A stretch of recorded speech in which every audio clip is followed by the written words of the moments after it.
Hi friends, welcome back to my channel. இன்றைக்கி என்ன பார்க்க போகிறோன்னா மாங்காய் தொக்கு பார்க்க போகிறோம். வெறும் 3 பொருளை வச்சு எப்படி செய்யுதுன்னு பார்க்கலாம்.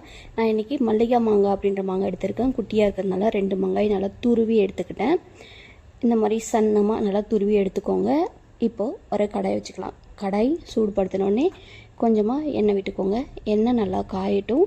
இப்போது நம்ம தாளிக்கிறதுக்காக 1/4 டேபிள் ஸ்பூன் போல் கடுகு, கொஞ்சமாக கடலைப்பருப்பு, கொஞ்சமாக உளுத்தம்பருப்பு போட்டுக்க போகிறோம். எதுக்கு அப்படின்னா சாதத்தில் போட்டு பிசைஞ்சு சாப்பிடும்போது அது நமக்கு கடிப்படும்போது ரொம்பவுமே நல்லாயிருக்கும். டேஸ்ட்டு சூப்பராக இருக்கும். மிஸ் பண்ணாமல் சேர்த்துக்கோங்க. கடலைப்பருப்பு உளுத்தம்பருப்பு சேர்த்துட்டு நல்லா பொன்னிறமாக வர்ற அளவுக்கு வறுத்து விட்டுக்கலாம்.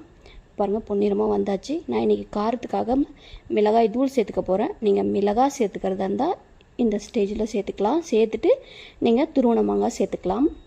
நான் மிளகாய் தூள் அப்படின்றதுனால துருவன மாங்காயும் முன்னாடியே சேர்த்துக்கிட்டேன்.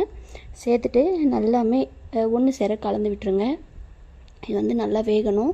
இப்போ பாருங்கள், லைட்டாக அடி பிடிக்கிற மாதிரி இருக்குது. அதனால் நான் ஒரு 1/4 கிளாஸ் அளவுக்கு தண்ணி விட்டுக்கிறேன். ஏன்னா தண்ணி இருக்கும்போது நல்லாவே வெந்து வந்துடும். அதனால் பார்க்க என்னமோ உப்புமா மாதிரி தான் இருக்குது, ஆனால் இது மாங்காய் தொக்கு தான். இப்போ நான் காரத்துக்காக மிளகாய் தூள் போட்டுக்க போகிறேன். கொஞ்சம் எக்ஸ்ட்ராவே சேர்த்துக்கலாம். ஏன் அப்படின்னா மாங்காய் நல்லா புளிப்பாக இருக்கும் இல்லையா, அதனால் அதுக்கு ஈக்குவலான காரம் இருக்கணும். மிளகாய் தூள் போட்டு நான் உப்பு ஆல்ரெடி போட்டுட்டேன், வீடியோவில் மிஸ் ஆகிடுச்சு, நீங்கள் போட்டுக்கோங்க.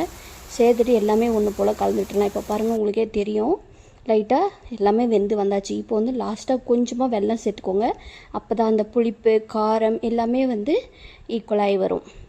இப்போது வெல்லம் போட்டுட்டு நல்லாவே கலந்து விட்டுருங்க. இது என்ன பதம் அப்படின்னு பார்த்தீங்கன்னா, நம்ம இப்படி கிளறும் போது கீழே ஒட்டாமல் சுருண்டு வரணும். அப்படி இருந்தால் நம்மளுக்கு மாங்காய் தொக்கு ரெடி ஆயிடுச்சுன்னு அர்த்தம். இப்போ பாருங்கள், நல்லாவே சுருண்டு வருது, கீழே ஒட்டாமல் வருது. அவ்வளோதான். இதை வேறு ஒரு பாத்திரத்துக்கு மாற்றிடலாம். சுட சுட சாதம் போட்டு சாப்பிடும்போது ரொம்ப சூப்பராக இருக்கும். நீங்கள் மாங்காய் சாதம் செய்கிறத விட இந்த மாதிரி செஞ்சிங்கன்னா ரொம்பவுமே சூப்பராக இருக்கும். செஞ்சு பார்த்துட்டு எப்படி இருந்துச்சுன்னு சொல்லி கமெண்ட் பண்ணுங்கள். வீடியோக்கு ஒரு லைக் போட்டுருங்க.